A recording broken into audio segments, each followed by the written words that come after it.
This is Face the State. Good morning and welcome to Face the State here on the Montana Television Network. I'm Jay Cohn, your host today. Thanks for joining us. Hope your week is off to a good start here on this Memorial Day weekend. And we have, as you see, a studio full of guests today, all here to talk about a good topic for Memorial Day weekend. We're talking about the management of the Bighorn River this morning, along with the management of Bighorn Lake and the Yellowtail Dam. Let's introduce you to our guests right away. Next to me here on the desk, we have Steve Davies, the area manager for the Bureau of Reclamation. Steve has 32 years with the Bureau of Rec, and as the area manager, he's focused on Montana. Steve, thank you for joining us today. We'll have much more from the Bureau of Rec in just a moment, but thanks for joining us. Thanks, Jay. In the middle, we have Justin Hosfeld. I'm sorry, Justin. He is the president of the Sunlight Ranches down along the Bighorn River. He's here as a representative of the Bighorn River Alliance, one of the groups, one of the stakeholders involved with the question of the management of this river and the lake. Justin has been the president of the Sunlight Ranches since 2007. Thanks for joining us, Justin. Thank you for the opportunity. And last but certainly not least on the end, we have Ken Grant from Lovell, Wyoming. He is with the Friends of Bighorn Lake. Ken, also a auto and car dealer, along with RVs and boats of Midway Auto Sales down in the Lovell area, and has driven up today to join us to discuss this important issue for Montana and Wyoming. Ken, thanks for joining us. Good to be here. Steve, let's talk a little bit about the Bureau of Reclamation. People I'm not sure really understand how big and important this federal agency is. The largest wholesale water supplier in the western U.S., the nation's second largest producer of hydropower, and you say managing all these dams and these water districts or water projects in Montana, quite the challenge. It's incredibly challenging, Jay, and thanks for the opportunity to talk today. I'm the manager of the Montana Area Office. Yellowtail Dam is just one of 12 facilities, storage reservoirs that are within my purview of Montana. It's probably the most complex, though. It's a large dam, 525 feet high. It was authorized in the 1940s, built in the 1960s, quite some time ago, but that's pretty new by reclamation standards in the western United States.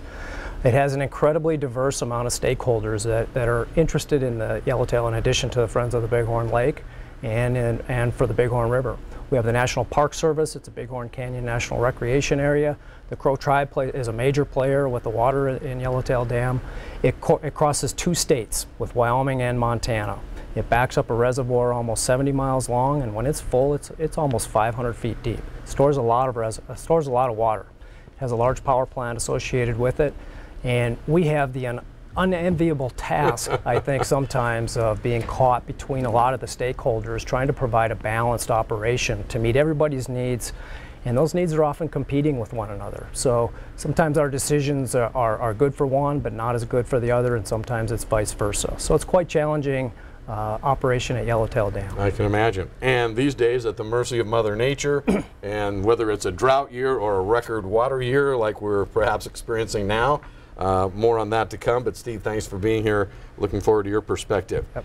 Justin, tell us about the Bighorn River Alliance. You say you're really not a member of the Bighorn River Alliance, but as president of the Sunlight Ranches, you're definitely one of the stakeholders here. Tell us your representation with that group and your interests here today. You're right. Well, our interests are not only, we certainly understand Mr. Davies' situation being partnered with Mother Nature, because many of us are partnered with Mother Nature in our ag operations, and we know that the river is an integral part of both upstream and downstream as the landscape as the river operates. So as you mentioned, I'm here to speak on behalf of the Bighorn River Alliance and their concerns and their hopes for collaborative efforts and collaborative results on the river, but also the ag community and other just landowners and stakeholders, including the power facilities and the communication facilities in the area. Tell us a little bit about the Sunlight Ranches. You say it extends into Montana and Wyoming. Yes, Sunlight Ranches is a large farming operation, family-owned farming operation that operates in Montana and Wyoming. We have a cow-calf operation, we have yearling operation, we have feedlots, and a substantial farming operation. Our goals are to be a good member of the ag community and to be good stewards of the land and partners with federal agencies and other operations. Ken, tell us a little bit about the Friends of Bighorn Lake. You've been on the board since it was founded in 2007.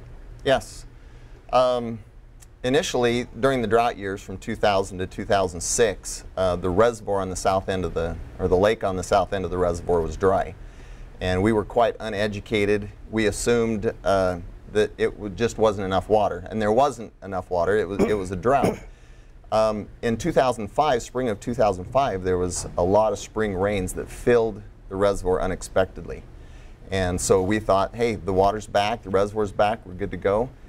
This is before I sold boats. I ordered a new boat, and by spring of 2006, when my boat came in, the reservoir was dry again. They had drained the whole thing down.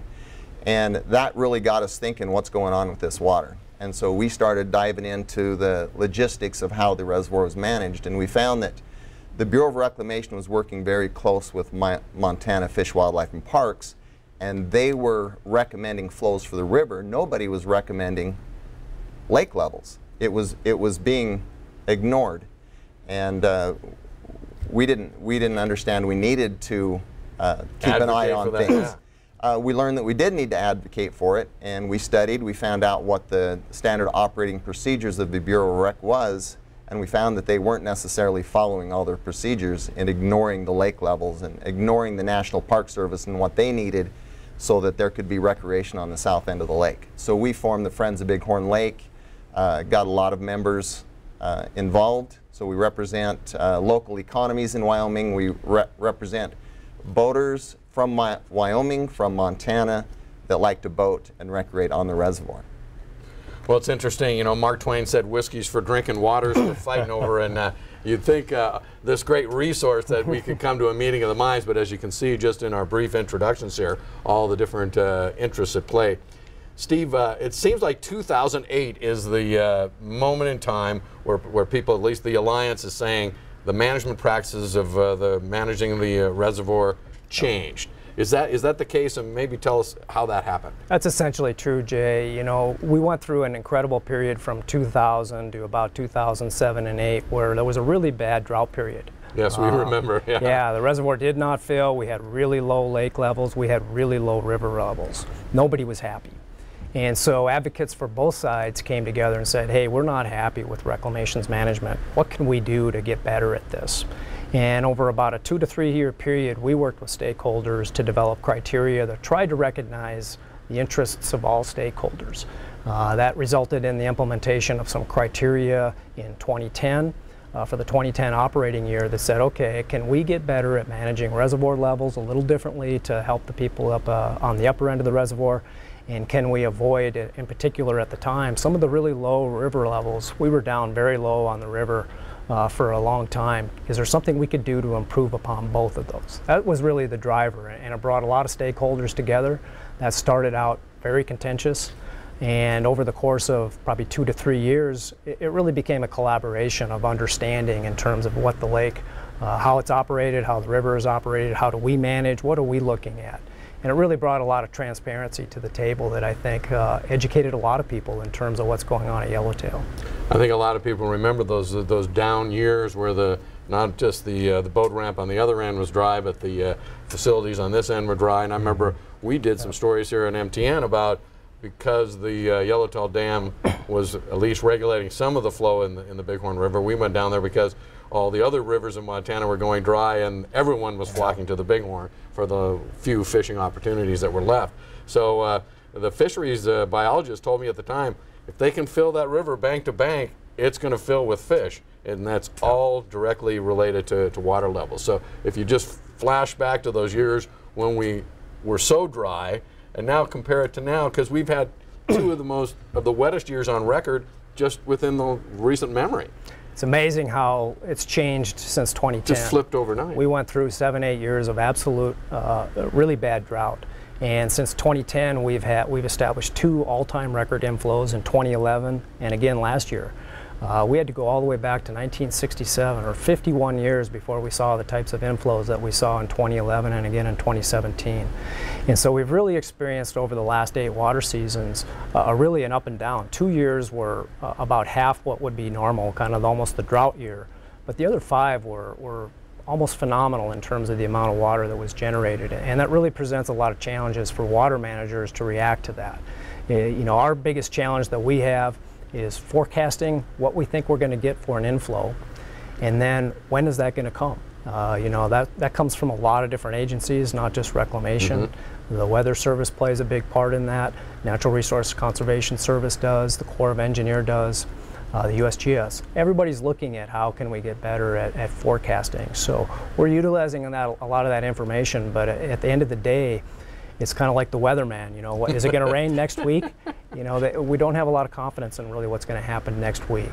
And so we have a really, we present a wide range of operations, and I think stakeholders would like to get that narrow in. Just tell us it's going to be this. When we say, we're probably going to be somewhere like that. I see. Yeah. You don't have a direct conduit to Mother Nature. She doesn't clue you in on exactly what to expect. How accurate are those projections? You say you try to project the inflow over the years. Have they been even in the ballpark? Well, what we like to say is when we put a forecast on paper, we know it's going to be wrong. It's going to be higher, it's going to be higher, or it's going to be lower. Some years are really close, some years are really off.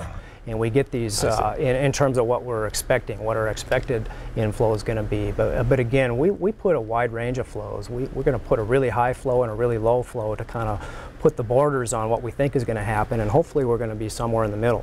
Often we're not. We're outside of that with some big storms or some other event that happens. Justin, we were talking, we're not sure, everyone wants to say compared to normal. What is normal these days? We're not, no one really can put their finger on it.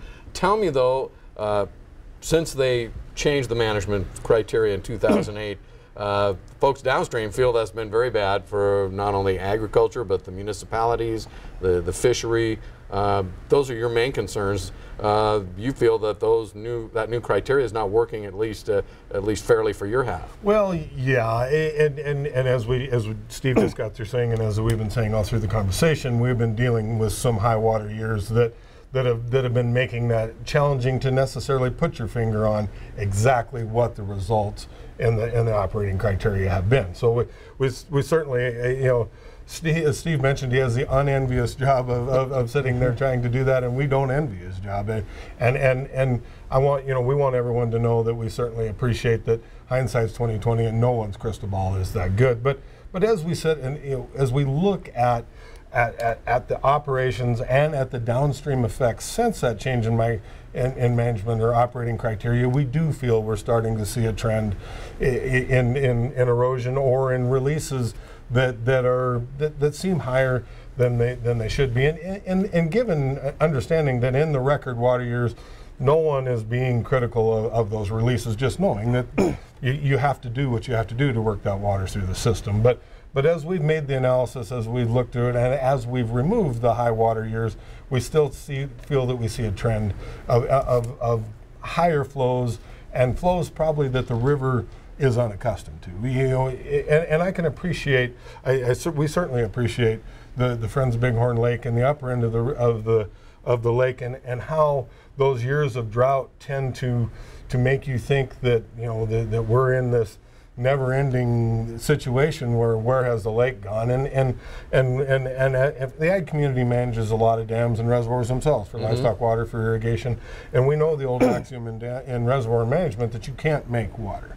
And so when you go through a long period of drought, it creates an instinct within you to hoard that water, to try and make that water by keeping that water back. And so I think one of our biggest asks, and the Bureau this year has been really great to open up their operations. They've created a technical group that's really delving into the criteria to look at these concerns that we've brought forward, to see that maybe some of the storage in the dam has gone away from this instinct that you can't create water, and that we're just asking that we look to see if we don't have a trend that has swung the other way. We certainly appreciate that what was going on before needed to be addressed. That was the pendulum swung one direction.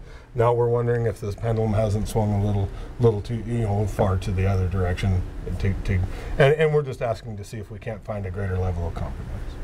Ken, your perspective after hearing that, the big culprit in all this is sedimentation, and the sediment in the lake that's filling up the Horseshoe Bend area to the point where that recreational opportunities are really compromised. It is. There is a silt problem. I think it is greatly exaggerated.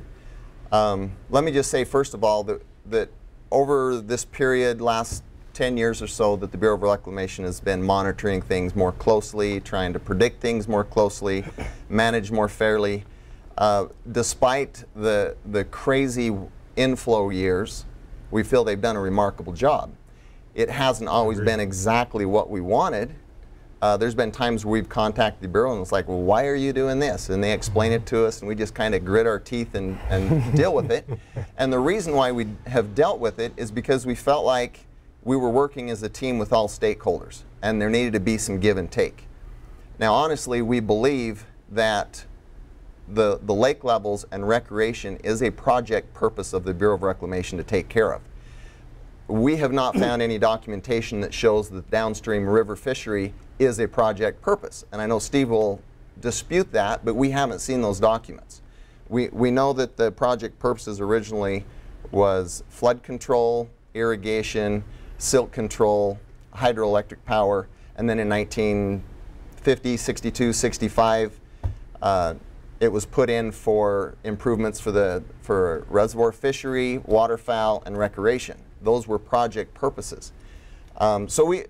So despite the fact that we don't believe the downstream river fishery is a project purpose, we're trying to work as a team. And we're watching this evolve over the years and we're kind of okay with what's going on. The reservoir has filled, we've been able to have flat water recreation. But then the beginning of this year we're blindsided by the River Alliance's media blast. The video they put out, their news releases, they were full of propaganda and exaggerations and misinformation. That's the report, A River at Risk, correct? Yes. That came out in January. We watched that video and were amazed at the exaggerations and what was talked about. You know, in one breath, they say how valuable the river fishery is. In the same sentence, they say the river's a risk. In 2005, Montana Fish, Wildlife and Parks estimated the value of the river economy at $14.25 million. 13 years later, they're saying it's worth $134 million. And it's climbed every year exponentially. Most of the time the economic value was estimated by Montana Fish, Wildlife and Parks. In this River at Risk and their news blast that the River Alliance put out, it was estimated by themselves. And it jumps to $134 million. In the same video, they're saying, why should we manage the reservoir for a lake that has no life? Talking about the silt. Right. Well, you know, we've had, in the last 10 years, our launch level has been 3617, which it used to be lower, but because of the silt, it was put at 3617 over 10 years ago. It's still 3617. It's not like this reservoir is just filling up and in 5 years, there won't be a horseshoe bend. It's not that case at all. There's a lot of life left in it. So it's kind of disingenuous for the River Alliance to say they're part of the team and for us to want to compromise with them even though we don't believe they are a project purpose. And then they blindside us with a bunch of misinformation. We're like, where did that come from? You know, that's not teamwork. Are you leaving the team? You know, they say they want fair management, but at the same time they exaggerate their economic value and they devalue the lake. So, you know, it's disingenuous and it's hard to deal with. Justin, your response. One thing I read that you said, and you can respond to what he had to say there, but one of your complaints is that this new management criteria has kind of removed the dam's ability to be a shock absorber for the good years and the bad years as far as water levels are concerned.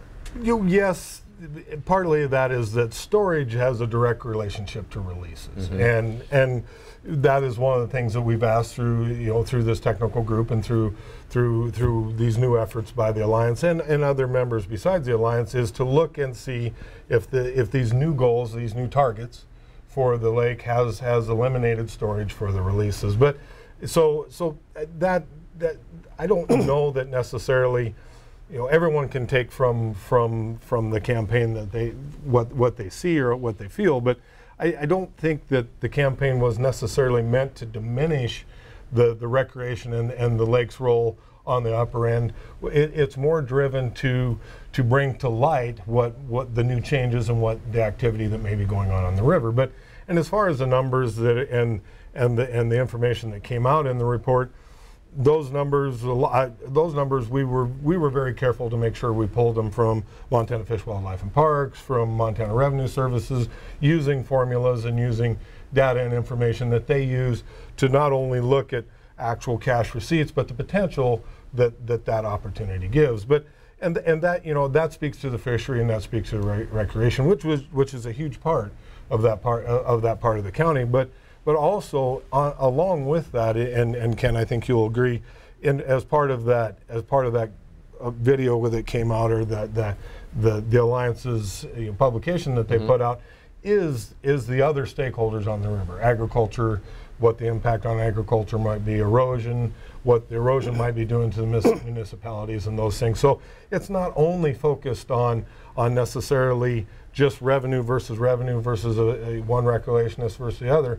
It's the overall impact downstream and on the river in Bighorn County. And as far as, you know, we're happy, and I'm speaking the royal we, if you will, Okay. and I'm sure everyone's cringing as I do it, but we're happy to look at any numbers and amend the numbers that are in the report. It was never intended to be propaganda. It was never intended to be malicious. The Alliance has no ill will against the Friends of Bighorn Lake. It was more just of an attempt to call attention to and scrutiny to these things that we're seeing going on. Well, we could argue over the figures. It definitely got people's attention, and it's one reason we're here today is to try to get more public education out there about the difficult issues at play. Steve, your reaction, because we got just a sense here of where these two sides have their own interests and they're trying to meet in the middle, but there's not a great deal of trust here.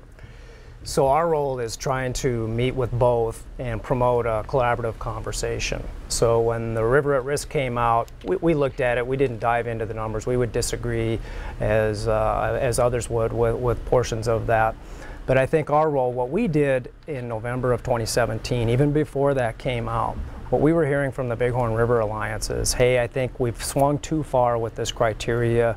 We're not happy. And what I've told both groups and all groups in our public meetings is, hey, I've got a stakeholder that's saying they're not happy. Let's sit down and talk about that. So I committed in November, and we initiated this in January of, hey, we put some criteria in place through a lot of effort from everybody at the table over 3 years in 2006, 7, 8, 9, in that era. Do we need to do that again? We had some expectations when we put that together in terms of reservoir levels and river levels and power generation and things like that. And we had been in place for 8 years, so it was time to ask ourselves, are we meeting what we thought the original objectives were? And so we could do that in-house, and we are doing it, and we're involving stakeholders with this. Justin mentioned the technical working group. We've invited all stakeholders to have a member at the table for this, so we can sit down and say, we've got an unhappy stakeholder. Did we go too far? We're asking ourselves, and that's the process that we essentially we've undertaken right now with maybe some results this November. We can report back on what's going on. We've had some pretty productive meetings with great participation. Yes. That's the kind of environment I think we all like to be in terms of if somebody's not happy, what's not working, let's look at it. I think that's what we're willing to do. Yeah. Agree. Well, perhaps when you set that group up and get that dialogue going, that trust factor can come back, Ken. Yeah, and we've met 3, 4 times now, and that's actually well underway. So it's progressing. The trust factor is going to be a process. Right. You know, when they say the river fishery has essentially grown over 900% in economic value, during the exact same period they say that it's being mismanaged.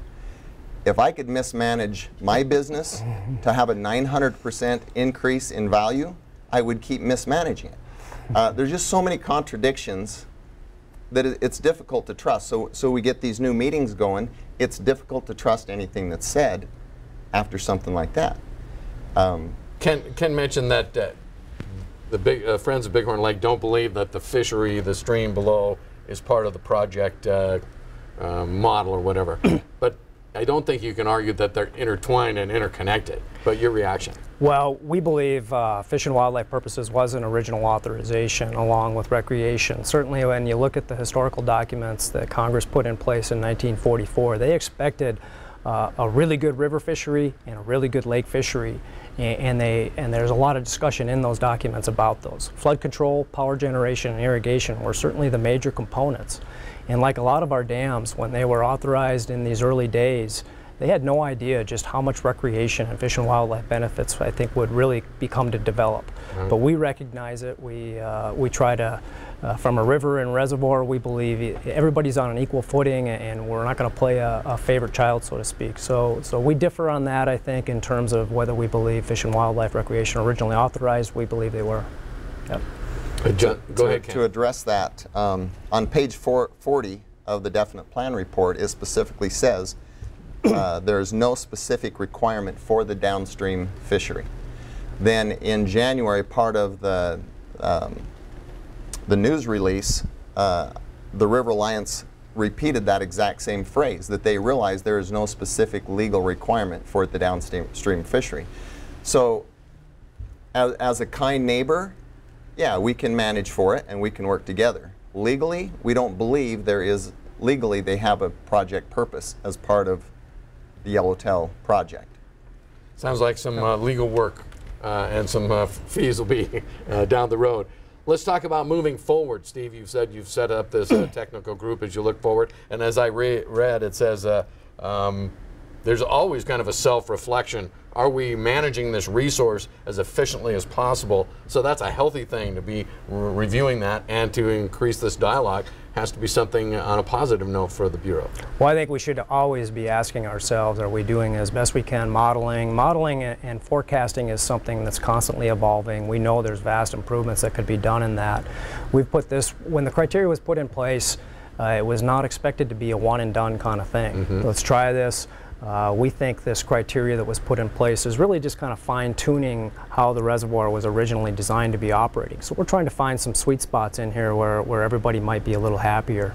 And as we go forward into the future, I see us continuing to revisit that and trying to, as we get more knowledge, more capabilities, and more understanding of everybody's interests and needs, maybe we can meet some of these along the way. And especially with all the new technology we have to believe those forecasts are going to be a little more accurate. Justin, as we move forward, just final thoughts for you. We've got about a minute and a half left in the show. One thing, just to get back to Ken's point, as far as the numbers and whether the value of the fishery grew 900% under mismanagement, that's not necessarily the intent there. It's more preservation. Right. It's more recognizing a trend, wanting to make that trend known and visible to everyone, and then make sure we're doing the best by things to do that. The other can be chalked up to inflation, it can be chalked up to tourism and how it changed its patterns, all the rest of that. So we can go on forever on that. But lastly, I just want to say, I want to again agree with Steve that it is a living document. We know, we were told that, we understand that. We want to participate to help keep it a living document and doing our part to contribute to that living document and make sure that we're doing that. But again, that's not solely at our benefit and to totally disregard what goes on in Friends of Bighorn Lake. They lake, a lot of times if we're drawing down the reservoir to help on releases, it might delay the full lake fill by 20 or 30 days, but we want to see them get their lake as soon as they can, yet make sure that releases are reasonable in how they go. Ken, your final thoughts on this Memorial Day weekend when everyone wants to be on that reservoir enjoying? There's a little bit of difference between the reservoir and the river, as they're always going to have water flowing, and they can always fish when that water's flowing. But when our lake becomes a dry lake bed, it's a switch that shuts off. They might have a dimmer that goes up and down, and there are flows that are preferred that make fishing better. But on our end, it's either on or off. So when you delay a very short recreation season during the summer months by 20 or 30 days, that's a big deal. That's a huge deal. That impacts the economy greatly. I realize they have fishing guides, they have fishing shops that rely on the economy as well. There's a lot of people that rely on it. They've always got revenue coming in. There's always fishing going on. That's not the case. It's a light switch that just shuts off. So to fill back up is very important. I'm sorry we're out of time. I told you this was going to fly by. We'll have much more on this as this dialogue continues and this new criteria and the new plan is formed over the next few months and years. Steve, Justin, Ken, thank you so much for joining us, and hopefully we'll meet again and soon, maybe in the next year, and get an update from you guys. Yeah. Thank you, Jay. Thank you so much for joining us here on Face the State. Have a great week. You've been